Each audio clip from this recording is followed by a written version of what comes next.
وذا النون إذ ذهب مغاضبا فظن أن لن نقدر عليه فنادى في الظلمات أن لا إله إلا أنت سبحانك إني كنت من الظالمين فاستجبنا له ونجيناه من الغم وكذلك ننجي المؤمنين. في حلقة اليوم مشاهدينا الكرام سنتعرف على قصة نبي الله يونس عليه الصلاة والسلام مع قومه، لكن قبل أن نبدأ نرجو ألا تنسوا الاشتراك بالقناة وتفعيل الجرس، وكذا لا تنسوا الإعجاب بالفيديو ليصلكم جديد حلقاتنا بعون الله. هو يونس بن متى عليه السلام الذي يعود نسبه إلى سيدنا سليمان عليه السلام، ويتصل نسبه بنسل بنيامين شقيق سيدنا يوسف عليه الصلاة والسلام. وقد ذكر ابن كثير رحمه الله أن متى هو اسم والدته، وأن الأنبياء لم ينسب أحدهم إلى والدته إلا سيدنا يونس وسيدنا عيسى عليهما الصلاة والسلام. بدأت قصة سيدنا يونس عليه السلام عندما اختاره الله سبحانه وتعالى ليكون نبيا يدعو الناس إلى عبادة الله عز وجل وحده لا شريك له. بعث الله تبارك وتعالى يونس عليه السلام لأهل نينوى، وهي المعروفة بأرض الموصل بالعراق، وهم قوم قد انتشر الشرك بينهم، فكانوا يعبدون الأصنام ويصلون لها وينكرون وجود الله الواحد الأحد. دعا نبي الله يونس عليه السلام إلى التوحيد وعبادة الله الواحد الأحد وترك عبادة الأصنام التي لا تنفع ولا تضر، ولكنهم أبوا ورفضوا وتمردوا وأصروا على كفرهم ولم يتركوا عبادة الأصنام. استمر يونس عليه السلام في دعوة أهل نينوى، واستمروا هم في تكذيبه وتجاهله، وقد صبر يونس عليه السلام على هذا الإيذاء والضرر ولم يتوقف عن دعوتهم أبدا، وطال الزمن في دعوتهم ولم يلقى منهم إلا العناد والإصرار على الكفر. وجد فيهم آذانا صما وقلوبا غلفا.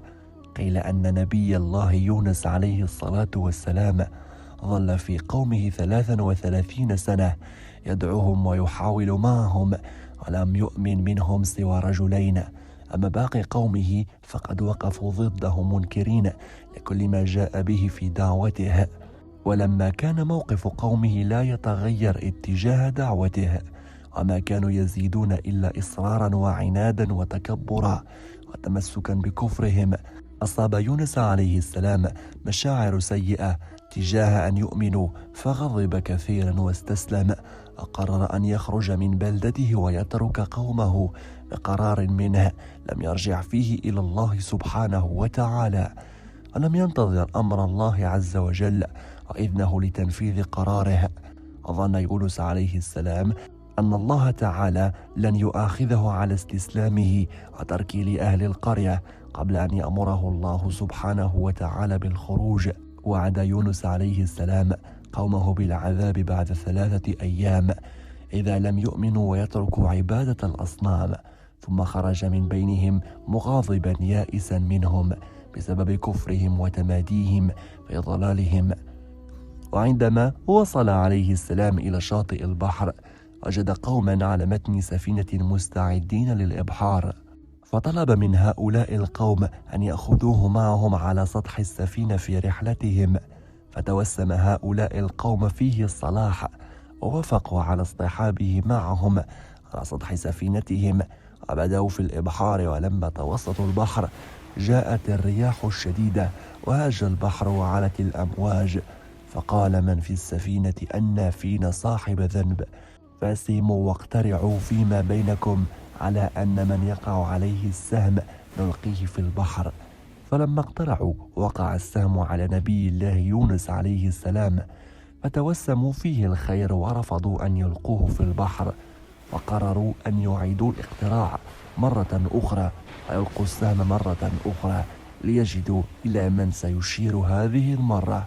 وكرروا القرعة 3 مرات، وفي كل مرة كان السهم يشير إلى يونس ويأبوا أن يرموه هو، حتى قرر يونس عليه السلام أن يقفز في البحر موقنا أن الله سبحانه وتعالى سينجيه من الغرق والهلاك.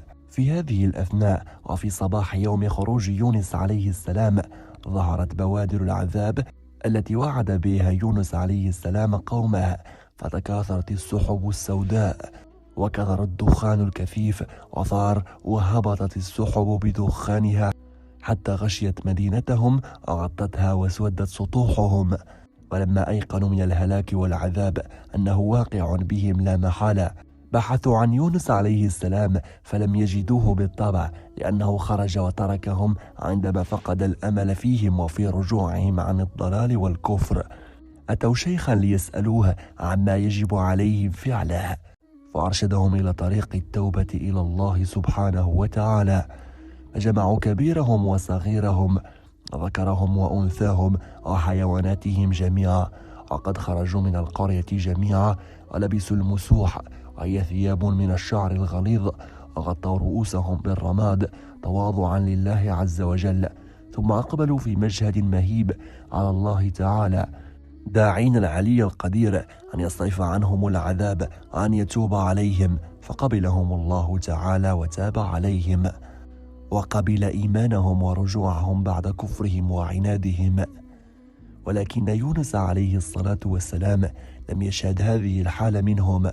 قال الله عز وجل في سورة يونس: أعوذ بالله من الشيطان الرجيم، بسم الله الرحمن الرحيم: فلولا كانت قرية آمنت فنفعها إيمانها إلا قوم يونس لما آمنوا كشفنا عنهم عذاب الخزي في الحياة الدنيا ومتعناهم إلى حين.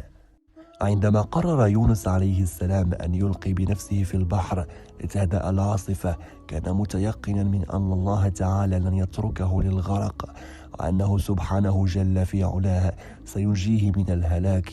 فوجد يونس عليه السلام أمامه حوتا عظيما فابتلعه الحوت والتقمه ابتلاء له على ترك قومه ومغادرة قريتهم دون انتظار أمر الله تعالى. فلما ابتلعه الحوت استقر يونس عليه السلام في بطنه في حماية الله تعالى وحفظه في الظلمات الثلاث، وهي ظلمات البحر وظلمات بطن الحوت بالإضافة إلى ظلمات الليل الحالكة المسودة.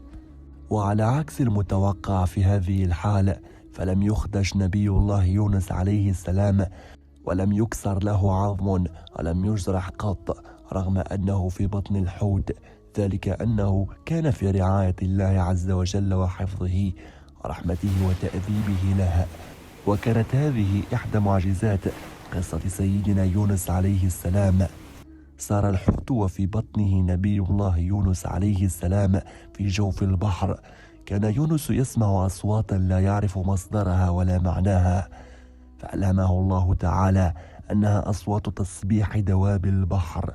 وقد استمر يونس عليه السلام في التسبيح والدعاء والاستغفار قائلا ما ورد عنه في قول الله تبارك وتعالى في سورة الأنبياء: أعوذ بالله من الشيطان الرجيم، بسم الله الرحمن الرحيم: وذا النون إذ ذهب مغاضبا فظن أن لن نقدر عليه فنادى في الظلمات أن لا إله إلا أنت سبحانك إني كنت من الظالمين. فاستجاب الله تعالى لدعاء نبيه يونس عليه السلام، وأمر الله تعالى الحوت أن يلقي به على شاطئ البحر.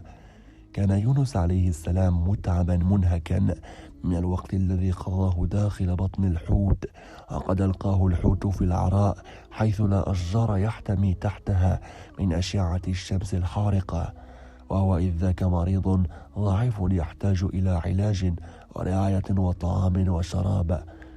فقد مكث في بطن الحوت 3 أيام، وقيل 7 أيام، وقيل غير ذلك. ولولا تسبيح يونس عليه السلام واستغفاره لله تعالى لبث في بطن الحوت حتى قيام الساعة. عندما ألقى الحوت بيونس عليه السلام على شاطئ البحر، وهذا ما كان يجعل تعرضه لأشعة الشمس والحرارة العالية والحشرات يشكل خطورة على صحته وحياته، فأنبت الله سبحانه وتعالى شجرة اليقطين فوق مكانه ليستظل بها ويأكل منها حتى يتعافى برحمة الله ويسترد صحته وعافيته. كانت هذه إحدى معجزات قصتنا سيدنا يونس عليه السلام. وقد سخر الله تعالى لنبيه يونس عليه السلام عروية، وهي الأنثى من البعول، ليستفيد من لبنها، فكانت ترعى في البرية وتأتيه بكرة وعشية ليتغدى من لبنها. فقد غمره الله عز وجل برحمته وحفظه وعطفه حتى نجا مما كان فيها. وعندما تعافى يونس عليه السلام بفضل ربه ورعايته، عاد إلى قومه فوجدهم بفضل الله عز وجل مؤمنين خاشعين لله تعالى، وقد تغيرت حالهم التي كانوا عليها قبل أن يقرر الخروج وتركهم. وكان أهل نينوى في انتظار يونس عليه السلام لكي يعلمهم أمور دينهم ليأتمروا بأمره ويتبعوه. هذا والله تعالى أعلى وأعلم. وصل اللهم وسلم وبارك على نبينا محمد وعلى آله وصحبه أجمعين. دمتم في رعاية الله، والسلام عليكم ورحمة الله وبركاته.